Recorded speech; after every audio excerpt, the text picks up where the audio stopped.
Pode sentar. Engrandecido seja o nome do papai. Amém? Louvado seja o Senhor. Esses dias têm sido maravilhosos ou não? Tudo depende da expectativa do seu coração. Porque o Senhor está liberando algo. Mas se você está recebendo, é porque o seu coração está cheio de expectativas para receber. Vira para o seu irmão e fala: você está com expectativas? Você está pronto para receber o que vai acontecer aqui nesta noite? Amém? Abra sua Bíblia. No Evangelho de João, capítulo 21. Iremos ler do versículo 15, do 21, do versículo 15 ao 19. Evangelho de João, capítulo 21, do 15 ao 19. Diz assim: depois de terem comido, perguntou Jesus a Simão Pedro: Simão, filho de João, ama-me mais do que estes outros? E ele respondeu: sim, Senhor, tu sabes que te amo. Ele lhe disse: apacenta os meus cordeiros. Tornou a perguntar-lhe pela segunda vez: Simão, filho de João, tu me amas? E ele respondeu: sim, Senhor, tu sabes que eu te amo. Disse-lhe Jesus: pastoreia as minhas ovelhas. Pela terceira vez lhe perguntou: Simão, filho de João, tu me amas? Pedro entristeceu-se por ele lhe ter dito pela terceira vez: tu me amas? E ele respondeu: Senhor, tu sabes todas as coisas, tu sabes que eu te amo. E Jesus lhe disse: apacenta as minhas ovelhas. Em verdade te digo, que quando eras mais moço, tu te cingias a ti mesmo, e andavas por onde querias. Quando, porém, fores velho, estenderás as mãos, e outro te cingirá, e te levará para onde não queres. Disse isso para significar com que gênero de morte Pedro havia de glorificar a Deus. Depois de assim falar, acrescentou-lhe: segue-me. Eu peço que você deixe sua Bíblia aberta. Nós vamos falar de todos os versículos. Amém?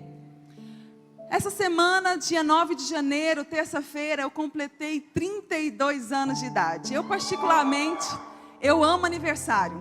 Fico muito feliz, eu acordo. Afinal de contas, foi o dia que eu nasci. Graças a esse dia, eu estou aqui. E quando eu olho para os meus 32 anos muito bem vividos, eu percebo que eu tive uma vida muito comum. Eu nasci dentro de uma família comum, eu estudei, eu me casei logo cedo, aos 19 anos de idade, com esse homem lindo e maravilhoso. Amém. E logo que nós casamos, nós chegamos até essa cidade, Anápolis. O pastor é de São Paulo, eu sou de Minas, nos encontramos em Brasília. E chegando aqui, fiz minha faculdade, trabalhei, uma vida muito comum. O Senhor me deu meu ministério logo cedo, uniu o nosso ministério, nos preparamos para o nosso ministério e logo muito cedo também começamos a pastorear. Eu vejo que a minha vida foi muito comum, mas teve algo que foi extraordinário. Graças à minha herança que eu tenho, a minha bisavó converteu. E através dela, a minha avó, a minha mãe, e me deu o privilégio de crescer num berço cristão. E desde cedo eu conheci Jesus. Então desde novinha eu ia crescendo da minha idade e eu ia também crescendo na minha fé. Então quando eu era criança, eu tinha uma fé de criança. Eu lembro que quando eu era criança, eu escrevia carta para Jesus, escondia debaixo do meu travesseiro. Aí eu acordava naquela expectativa, e eu tinha certeza que Jesus tinha ido lá, tinha lido a minha carta, porque à noite, eu não poderia ler de dia, tinha que ser à noite. Mas é coisa de criança. E você acredita que eu sentia que Jesus tinha ido lá no meu quarto e lido a minha cartinha? Porque Jesus, ele também trabalha de acordo com a minha idade espiritual. Eu lembro que quando eu cheguei na minha adolescência, eu agia como adolescente, eu era super vulnerável. Na minha fé também eu era vulnerável. Quando estava dentro da igreja, eu chapava, caía no chão, chorava. Jesus, o Senhor é o amor da minha vida. E quando eu chegava na escola, eu via minhas amiguinhas dançando funk, com aquelas roupinhas, aqueles batãozinhos. E aí eu falava: ai, meu sonho era dançar funk, era para aqueles batãozinhos. Começava a olhar para aquela vida. Aí o Espírito Santo ia me atrair. Um dia eu queria amar a Deus, outro dia eu queria amar o mundo. Afinal de contas, eu também era adolescente na minha fé. E quando eu fui jovem, a minha juventude foi casada. Então eu tive conflitos também. E na minha fé também eu tive conflitos. Eu tive que aprender a me submeter a um homem, a ser submissa. E a minha fé também foi amadurecendo. E aí aos 32 anos, hoje eu olho para a minha fé e vejo que eu amadureci. Para a honra e glória do nome de Jesus. E preciso continuar me aperfeiçoando em Cristo Jesus todos os dias. Quando nós nascemos no nosso corpo físico, para você receber Jesus, você também precisa nascer no seu espírito. A Bíblia fala sobre nascer de novo.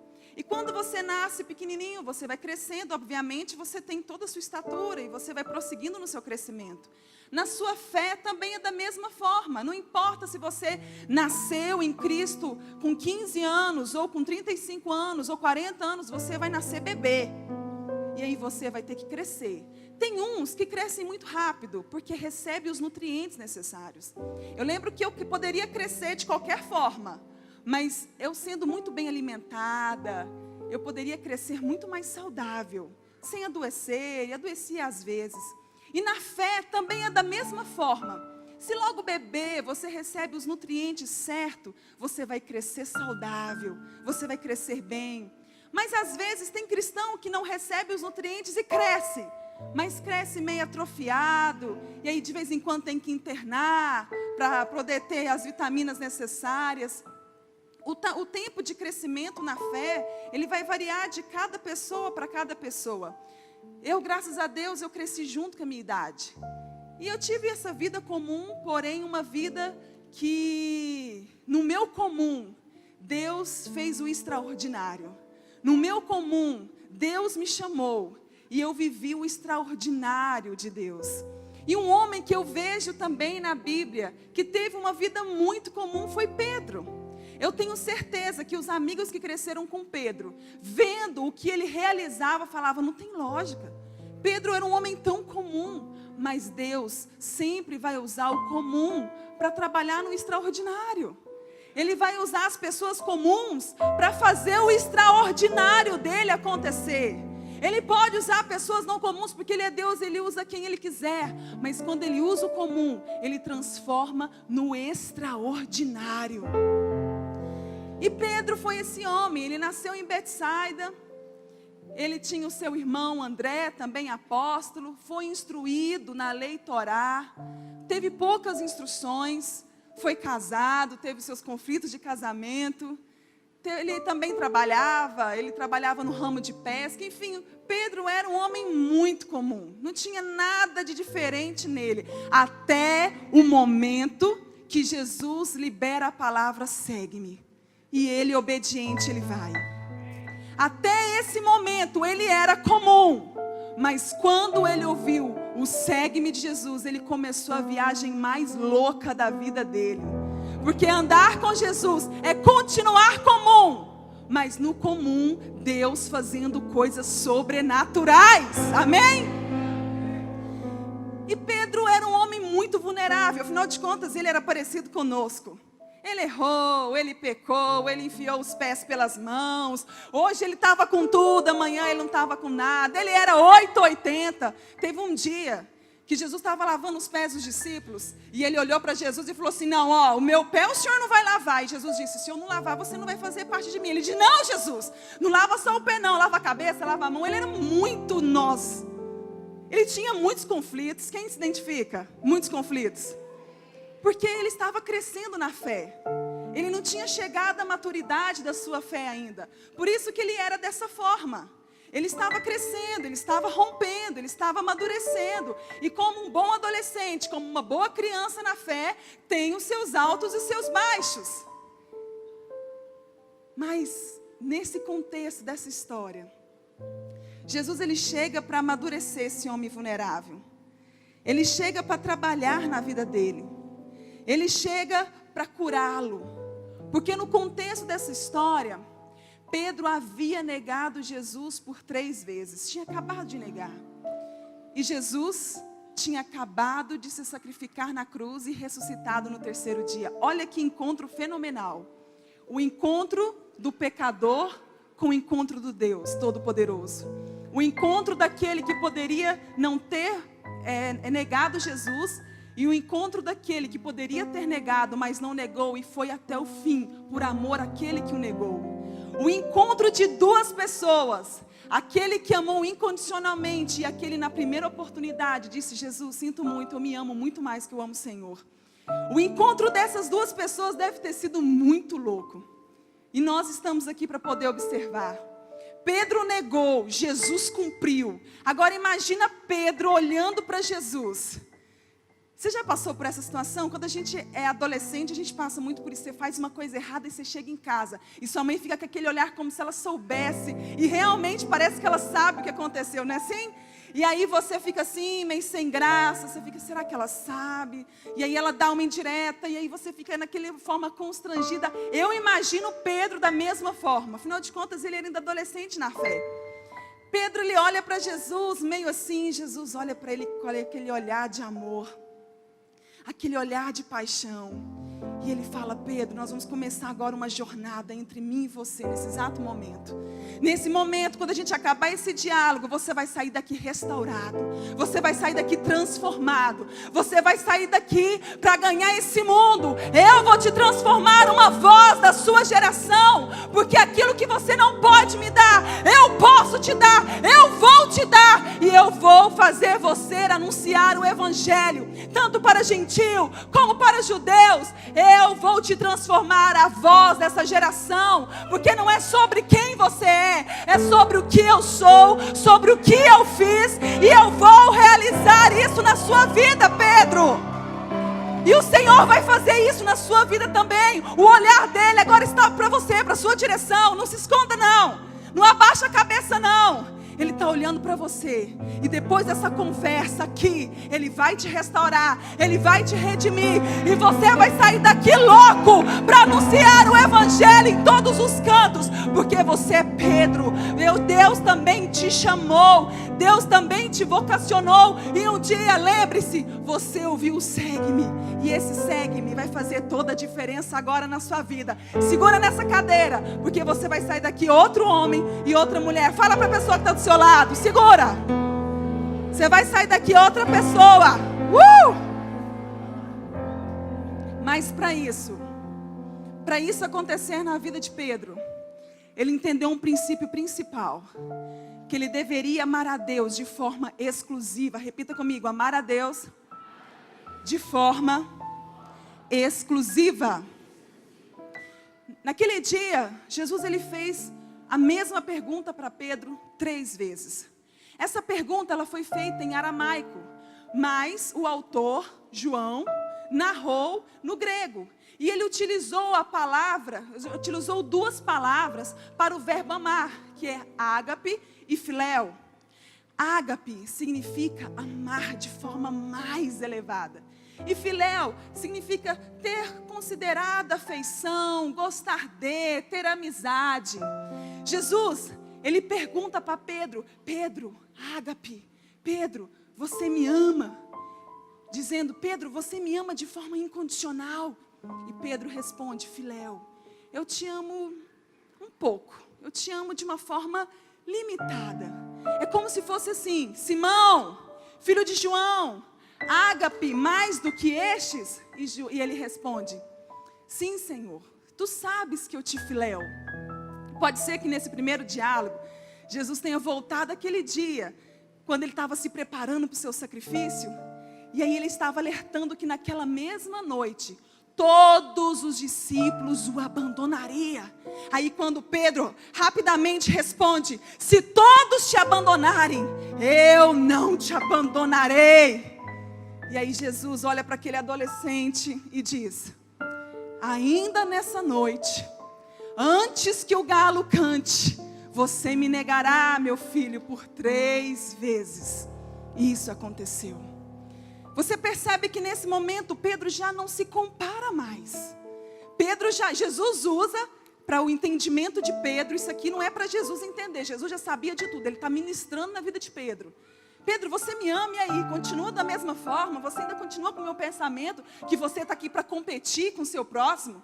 Que você está aqui para mostrar quem é você? Você ainda continua da mesma forma? E Pedro já responde, não é sobre ele, é sobre Deus. Senhor sabe. Eu estou entendendo que eu não sei de nada. Quem sabe de todas as coisas é o Senhor. Tem alguém crescendo aí. Tem alguém amadurecendo aí. Pedro diz, Senhor, Tu sabes que eu te filéu. O Senhor sabe do que eu tenho para te oferecer. E o espetacular é que Pedro já não tem mais uma considerada intenção sobre ele mesmo, como lá em Romanos 13:3 diz, ninguém tenha sobre si um conceito mais elevado que deve ter, mas pelo contrário, tenha um conceito equilibrado, na medida da fé que Deus lhe concedeu. Ele já não se compara, ele já não acha mais que ele é poderoso, porque eu não tenho que competir com você para mostrar quem é mais crente. Eu sou mais crente, eu tenho 10 anos de cristão, coisa de adolescente. Ah, mas eu fiz vários cursos, eu sou coisa de adolescente. Na verdade, se tem alguém que a gente tem que competir, a gente tem que competir com nós mesmos. Hoje eu servi a Deus, amanhã eu vou servir mais. Hoje eu consegui vencer esse pecado, amanhã eu vou vencer mais. Hoje eu não consegui, mas as misericórdias de Deus se renovam a cada manhã. E Ele vai me dar a oportunidade novamente. E pela segunda vez, Jesus, ele faz a mesma pergunta. Pedro, tu me ágapes? E ele diz, Senhor, tu sabes de todos, o Senhor sabe que eu te filéu. E pela terceira vez, acontece uma pergunta surpreendente. O autor diz que ele se entristece. E ele não se entristece porque Jesus, ele perguntou de novo a mesma pergunta. Na verdade, ele se entristece porque Jesus muda a frase.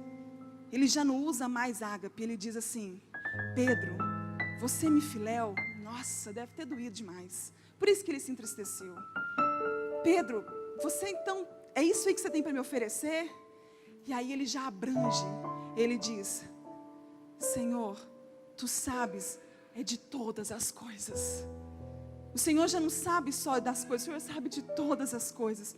O Senhor sabe que eu te filéu.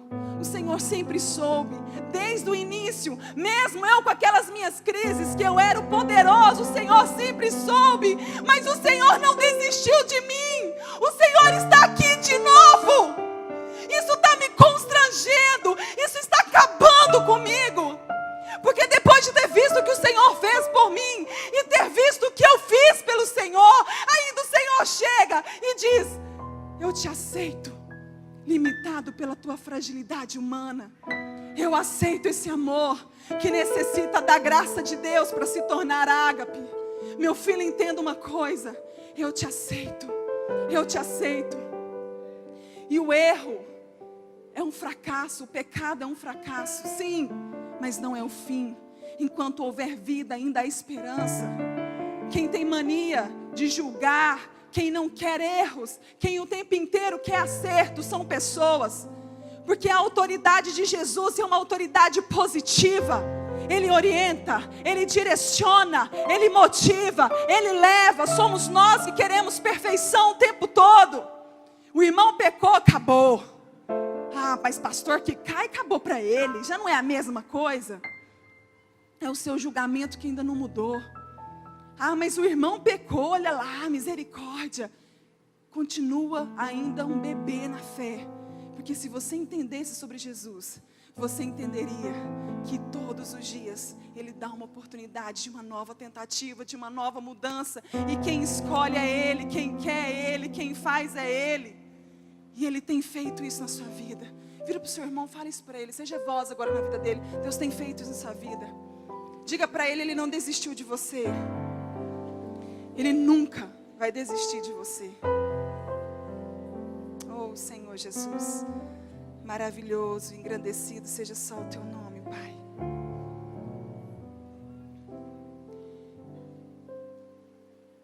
E por 3 vezes, Jesus ele faz a mesma pergunta.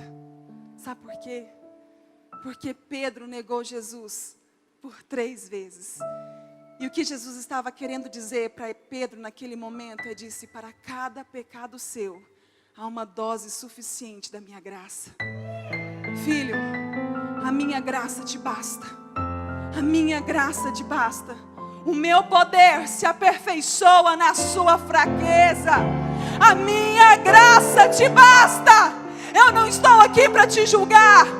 Eu estou aqui para te amar. Sabe por quê?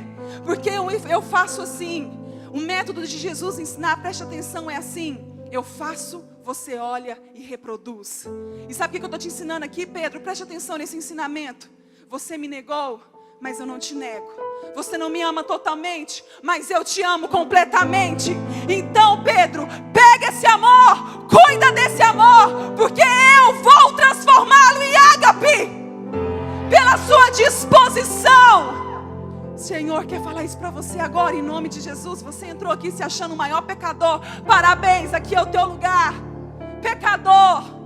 E o Senhor olha para você e diz: para cada pecado seu, há uma dose suficiente da minha graça. A minha graça é muito maior que o seu pecado. E eu não te julgo. Eu te dou chances, e chances, e chances, e chances. Aleluia. E sabe por que ele ensina isso para ele? Sabe por quê? Porque Jesus, toda vez que ele falava algo, ele entregava uma frasezinha. Ele disse assim: apacenta as minhas ovelhas. Apacenta as minhas ovelhas. Apacenta as minhas ovelhas. Para você se tornar uma voz do Senhor, você precisa estar disposto em carregar, em cumprir a sua tarefa e carregar a sua cruz. Repita isso comigo: cumprir a minha tarefa e carregar a minha cruz. Jesus deu uma tarefa para Pedro, e a tarefa dele era: apacente as minhas ovelhas, cuide das minhas ovelhas. Em Eclesiastes 4, 9 e 10 diz: é melhor ter companhia do que estar sozinho, porque maior a recompensa do trabalho de duas pessoas. Se um cair, o amigo pode ajudá-lo a levantar-se, mas pobre do homem que cai e não tem quem o ajude a levantar-se. A vida de Jesus é o resultado que ele busca nas pessoas. A vida de Jesus é o resultado que ele busca nas pessoas. E uma pessoa incoerente, ela não tem moral para ensinar. Porque se a vida de Jesus é o que ele busca nas pessoas, logo eu só posso ensinar, eu só posso apacentar quando a minha vida condiz com o que eu prego. Somente, porque senão você vai ser uma pessoa sem moral nenhum para pregar o que você está dizendo. Sem moral nenhum. Nenhum. Eu estava ali abaixo e quando eu subi, o pastor liberou uma palavra sobre a minha vida. Ele falou: amor, vai com tudo porque você vai pregar o que você vive. E eu empoderei e falei: eu vou com tudo porque eu vou pregar o que eu vivo. E eu caminho como pecadora todos os dias, querendo me apaixonar por Jesus loucamente, ao ponto de dar minha própria vida por Ele. É assim que tem que ser a nossa vida. Nós precisamos entender que apacentar as ovelhas é amar. Eu só vou demonstrar que eu amo a Deus quando eu amo o meu próximo. O amor é o maior privilégio desse mundo, mas ele também nos conduz a maiores responsabilidades. E a responsabilidade é apacentar as ovelhas. Olha para essa pessoa que está do seu lado. Olha para o outro lado. Faz bé. Essa pessoa que está do seu lado é a ovelha. E o Senhor te chamou para apacentar essa pessoa. O Senhor te chamou para amar essa pessoa. E quanto você mais ama a Deus, mais você ama as pessoas. E quanto mais você ama as pessoas, mais você ama a Deus e leva essas pessoas a amá-lo também. Porque a melhor forma de amar a Deus é conhecer alguém que te ama. Porque você vai entender o que de fato é amor. Cuida dessa pessoa que está do seu lado. Por isso, cuide-se da sua vida também. O amor deu uma cruz a Pedro. Jesus lhe disse: quando eras mais moço, lê aí, está na sua Bíblia. Tu te cingias a ti mesmo e andava por onde querias. Quando, porém, fores velho, estenderás as mãos e outro te cingirá e te levará para onde não queres. Jesus disse isso, significando que morte que Pedro teria de glorificar a Deus. O amor lhe proporcionou uma tarefa e uma cruz. O amor implica em responsabilidades e sacrifício. A responsabilidade foi apacentar as ovelhas e o sacrifício foi pregar o evangelho até que fosse morto por causa dele. Você tem a mesma tarefa, apacentar as ovelhas de Jesus, cuidar das ovelhas de Jesus. Por isso que Deus está liberando algo sobre a sua vida hoje, para que com o mesmo amor que Deus libera no seu coração, você venha liberar para o próximo. Você comece a olhar para o próximo com um olhar diferente. Você começa a entender que o próximo é tão pecador como você. Que se você está num nível maior, de uma maturidade maior da sua fé, não é para você se comparar, lembra? Mas é para você ajudar, é para você orientar, é para você direcionar essa pessoa que está do seu lado. É para você amar, porque sem entender o amor, você não entendeu o evangelho. Porque Jesus é o amor. E também você tem que se sacrificar. Você precisa morrer por esta causa. Você precisa morrer por esta causa. Você precisa morrer dia após dia para você mesmo. Você precisa morrer para as suas vontades. Você precisa morrer para os seus desejos. Você precisa entender isso. O evangelho é de morte, é de sacrifício. E se você não entende isso também, você não entende que você tem uma cruz para carregar. E essa cruz nós carregamos dia após dia. E para você se tornar uma voz, você precisa seguir Jesus. Jesus disse isso para ele: segue-me. O fato dessa ordem estar no grego, no presente, quer dizer que é uma ordem habitual, todos os dias. Você lembra que lá no início, quando Pedro é chamado por Jesus, ele usa o quê? O que ele usa? Segue-me. E agora, ele está dizendo o quê? Filho, não é que você perdeu tudo porque você me negou. Na verdade, você está crescendo. Você está amadurecendo, é assim mesmo. É assim, criança erra e eu estou aqui para te corrigir, eu estou aqui para te ensinar. Eu sou o pai, você tem pai, você não está perdido por aí não. Não é porque você errou no passado, porque você nunca conheceu Jesus. Vamos parar com essa mania. A pessoa errou e você corta tudo que ela viveu. Aí você fala, agora você vai viver uma nova história. Você vai viver. Não, ele segue, ele errou. Pronto, nós erramos. O humano erra. Não espere de humano a não ser erro e pecado. Espere de Deus perfeição. Só dele que nós esperamos perfeição. Então essa ordem, ela é para sempre. Pedro, você me seguiu no início, no meio, e você vai me seguir por toda a sua caminhada, enquanto houver vida em você. E seguir por Jesus por todo o caminho não é só uma disposição, é a qualidade do seu amor por Ele. Quanto mais você amar a Deus e você se deparar com o pecado, você deparar com o desejo da sua carne, você vai lembrar que você tem um sacrifício, você tem uma cruz. E você vai olhar para aquele pecado e vai dizer, eu amo meu Deus muito mais que esse pecadinho aqui. O que eu tenho vivido com Deus é muito maior que esse prazerzinho aí. Eu quero andar com Ele, eu quero ser movida para Ele. Eu não quero, eu entendi. Eu já amadureci, eu já passei de fase. Meus problemas agora são outros. Minhas crises agora são outras. A minha crise é se eu quero pregar para 3 milhões de pessoas. Se eu vou me consagrar para viver uma vida espiritual. As minhas crises agora é quantas horas eu vou jejuar por dia. Não é mais aquelas crisezinhas, é vencer a tentação. Porque pecado eu já passei o chute nele. Agora chega uma tentação, eu já estou madura. Opa, sai fora em nome de Jesus. O controle está aqui, ó.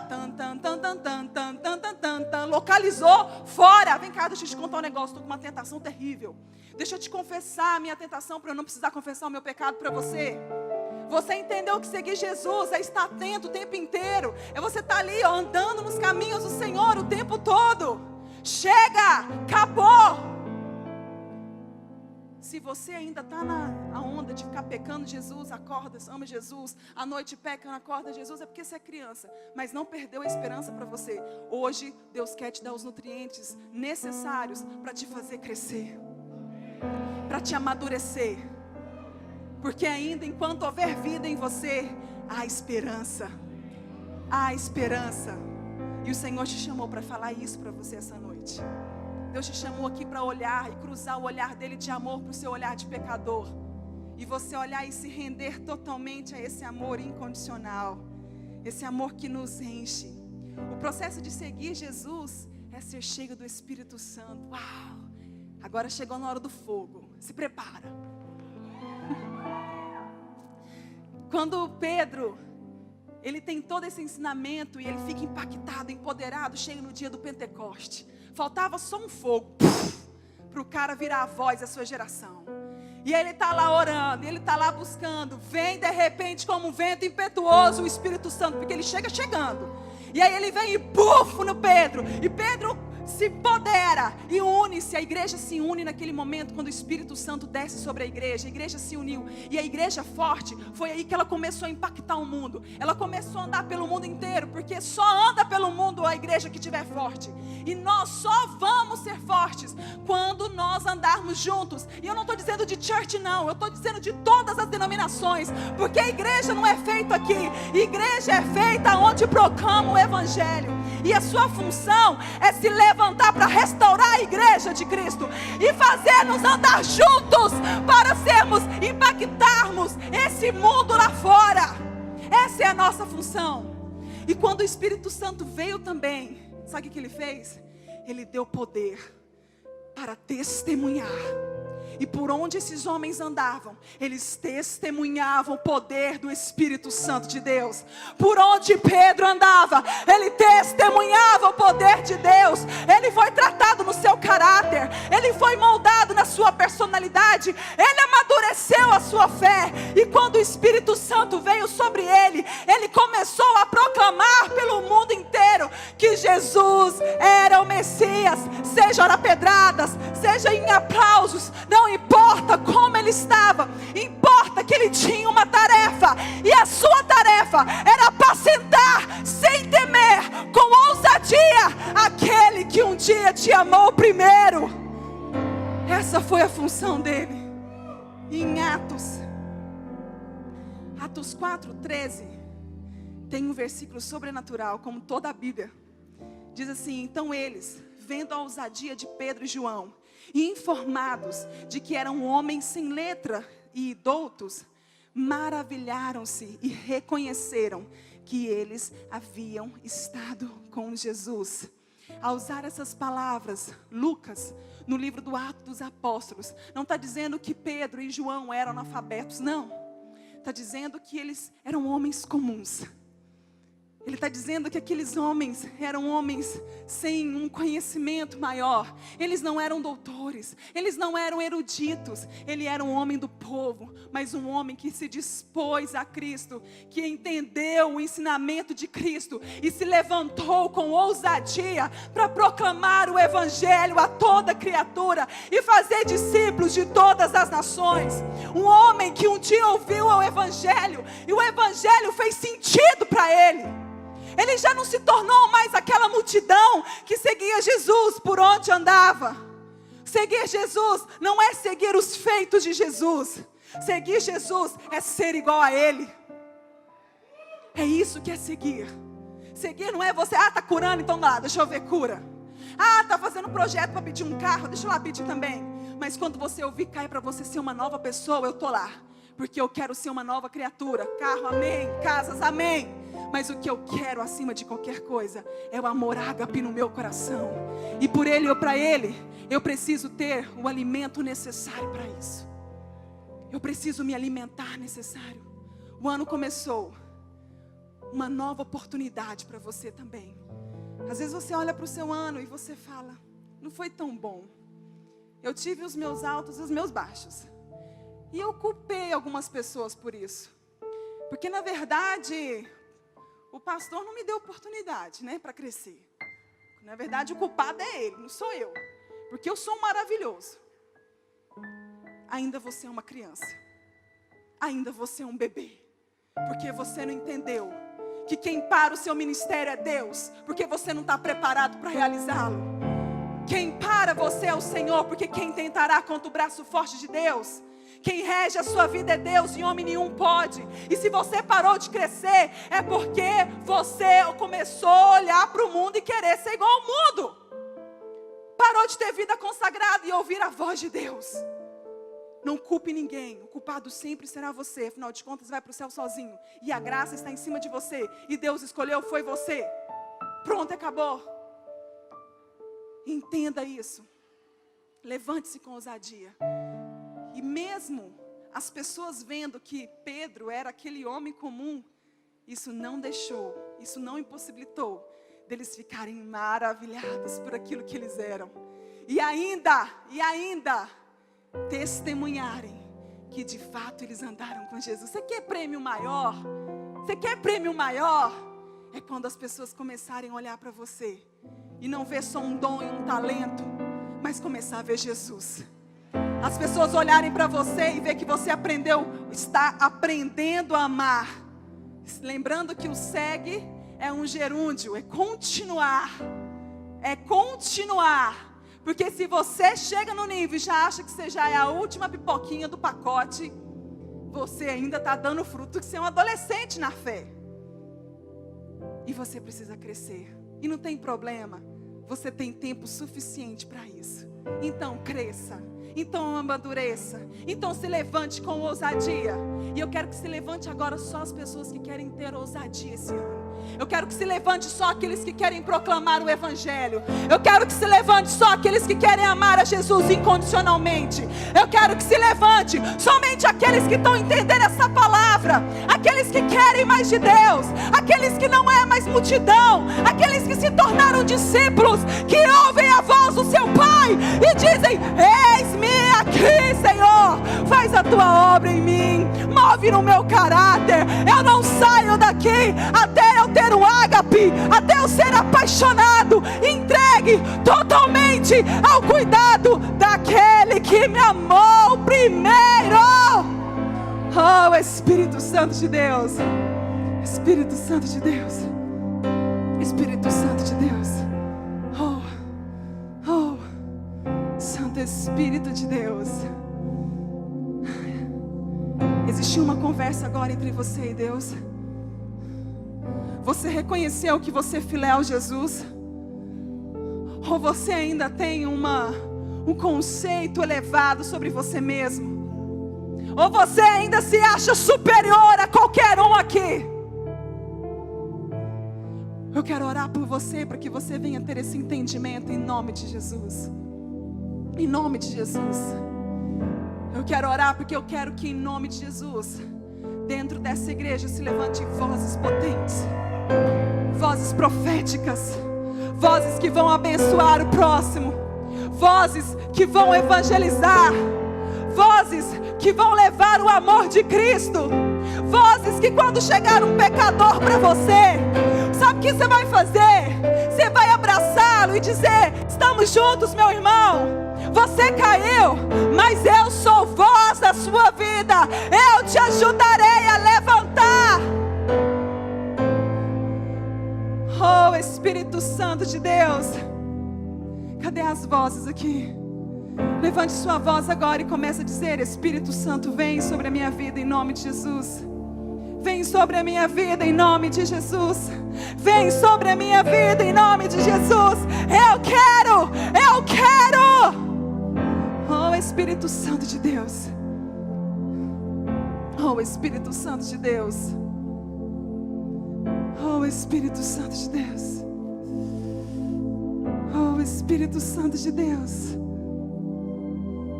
Oh, Espírito Santo de Deus.